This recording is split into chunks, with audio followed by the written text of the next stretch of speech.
Shalom jemaat dikasih Tuhan, berjumpa kembali di Lini Pengharapan. Saat ini saya akan membahas firman Tuhan dari Roma pasal yang ke-15, ayat yang pertama sampai yang ketiga, berbunyi demikian. Kita yang kuat wajib menanggung kelemahan orang yang tidak kuat. Dan jangan kita mencari kesenangan kita sendiri. Setiap orang di antara kita harus mencari kesenangan sesama kita, demi kebaikannya untuk membangunnya. Karena Kristus juga tidak mencari kesenangannya sendiri, tetapi seperti ada tertulis, kata-kata cercaan mereka yang mencerca engkau telah mengenai aku. Demikian firman Tuhan yang melandasi pertemuan kita pada saat ini. Jemaat kasih Tuhan, surat ini ditulis oleh Rasul Paulus. Kalau kita membaca pasal 1 sampai pasal ke-11, itu berbicara tentang inti-inti iman Kristen atau pengajaran doktrinal yang sangat kuat sekali. Pasal 12 sampai pasal akhir itu berbicara tentang praktek kehidupan orang Kristen. Salah satunya Paulus menyatakan bahwa orang Kristen seharusnya sesuai dengan yang pasal 15. Kita yang kuat wajib menanggung kelemahan orang yang tidak kuat. Apa konteks pada waktu itu?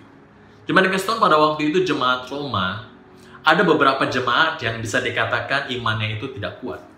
Karena ada begitu banyak pengaruh budaya waktu itu, sehingga iman mereka itu bisa dikatakan dipengaruhi masih dengan budaya-budaya sekitar.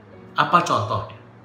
Ada beberapa jemaat yang menyatakan bahwa kita itu hanya boleh makan sayur-sayuran saja. Sehingga ketika kita memakan makanan yang lain, itu menajiskan dirinya. Jadi bagi mereka haram makan makanan yang lain. Tapi firman Tuhan mengatakan tidak ada sesuatu yang menajiskan dirinya dalam bentuk makanan. Jadi kita boleh makan apapun. Lalu ada juga jemaat yang lemah imannya mengatakan demikian, ada hari baik, ada hari buruk. Seperti hari-hari ini mungkin ada beberapa orang yang masih meyakini ini hari baik, ini hari buruk. Ini hari sial, ini hari keberuntungan kita. Waktu itu juga ada. Tapi Paulus juga mengatakan, loh, semua hari itu harinya Tuhan, tentu hari yang baik. Tetapi Paulus menyadari ini pengaruh budaya sehingga membuat mereka itu lemah imannya. Maka dari itu Paulus berkata, loh, kamu yang kuat, kamu yang paham, kamu yang ngerti firman Tuhan, jangan menjadi batu sandungan. Justru dengan kekuatan iman yang kamu punya, kamu harus mengasihi dia, mengajar dia, mendidik dia, menopang dia, sehingga dia itu mengerti apa maksud firman Tuhan. Nah, itu satu hal yang penting sekali yang Paulus tekankan. Justru jangan kita menjadi batu sandungan. Kita ini mementingkan kepentingan dia. Ya sudah, kita tetap mengasihi dia, menerima dia, mengikuti gaya hidup dia, tetapi perlahan-lahan kita memberikan pengajaran yang benar. Itulah yang dimaksudkan Paulus. Kita yang kuat wajib menanggung kelemahan kita. Ini berbicara tentang saling menopang di dalam iman.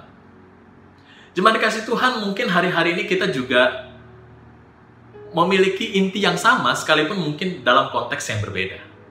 Hari-hari ini ada begitu jemaat Tuhan yang mengalami lemah imannya. Lemah iman karena apa? Karena ada kesusahan di sekitar kita. Mungkin karena mereka nggak dapatkan pekerjaan, di PHK, kesulitan uang, sakit penyakit, masalah ini itu dan sebagainya, membuat mereka tuh lemah iman. Mungkin mereka bertanya-tanya, di manakah Tuhan? Di manakah Tuhan? Sehingga mereka tuh meragukan siapa Tuhan. Sehingga mungkin mereka ini mulai jauh dari Tuhan. Nah, pertanyaannya adalah, apakah kita peka akan orang-orang di sekitar kita yang demikian? Yang dalam tanda kutip sedang lemah imannya. Seharusnya kita itu memperhatikan mereka dan kita menguatkan mereka. Kita mengasihi mereka, kita mendoakan mereka, kita mendengarkan keluh kesah mereka. Dan sebisa mungkin kita membantu mereka, apa yang mereka butuhkan. Selama kita ada, kita kuat. Perhatikan firman Tuhan berkata, kita wajib, artinya ada sebuah keharusan di sana, kita membantu mereka. Jemaat sekalian, kita harus bersyukur kalau Tuhan memberikan kita suatu kelebihan. Dalam hal apa? Iman, berkat-berkat, atau apapun yang Tuhan berikan pada kita saat ini. Seharusnya kita yang diberikan lebih oleh Tuhan, menopang dan menguatkan mereka yang lemah. Supaya mereka tetap bisa terus bertahan di dalam dunia ini dan berpengharapan kepada Tuhan. Dan secara khusus mungkin hari ini ada Bapak Ibu yang sedang mengalami lemah imannya.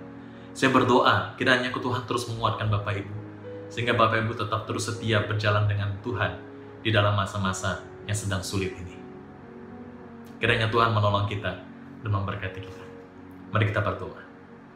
Tuhan, hamba berdoa hari ini bagi jemaat Tuhan yang sedang mengalami lemah imannya.